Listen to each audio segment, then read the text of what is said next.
Let's talk agriculture. As we all know, the driving force of the Nebraska economy is that. Whoever the next senator is, we're replacing somebody that's been heavily involved in agriculture, and many have looked to help agriculture when needed and kind of help lead that direction. So talk about where you see agriculture in Nebraska and maybe some of the priorities that you would have. Well, I think the next 5 years after the passage of the Farm Bill, a lot is going to change. We need to fight for farmers here at home. Most of the Republican and Democrats have leadership they need to placate and not be unkind to. And I see the Farm Bill that was passed is unequal treatment. I think the South really walked away from the Hill in a good spot. Cotton did very, very well. Rice and peanuts, anything grown in the South, were protected at over 100% cost of coverage, or cost of production, I should say. And corn and soybean guys, we'll talk about our major two crops here, we're left in about the 70% level in the cost of production and coverage under PLC. And so this unequal treatment under the law is unacceptable to me.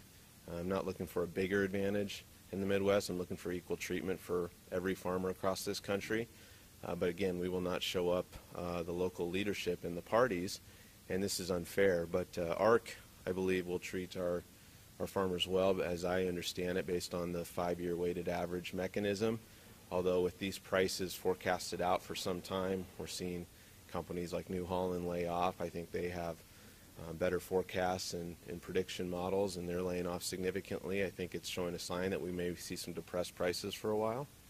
And as we go through the first couple years of ARC, it'll be fine. The farmers will think it's great, but as we get to year 4, year 5, I think there may be some trouble there. We lack details on the conservation requirements, and that's going to be important to watch. But just to show how out of touch Washington is, in the current Farm Bill, we're talking there's no regulations on irrigation or dry land.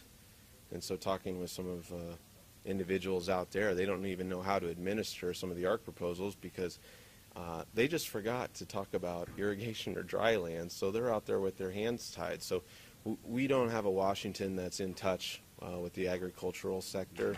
I'm surprised that's even a slip that happened in the program. So, and I talk to a lot of people, they're confused on the Farm Bill and trying to interpret it and where to go. So knowing that it took 5 years in the past, we're going to have to start working on it right away if elected.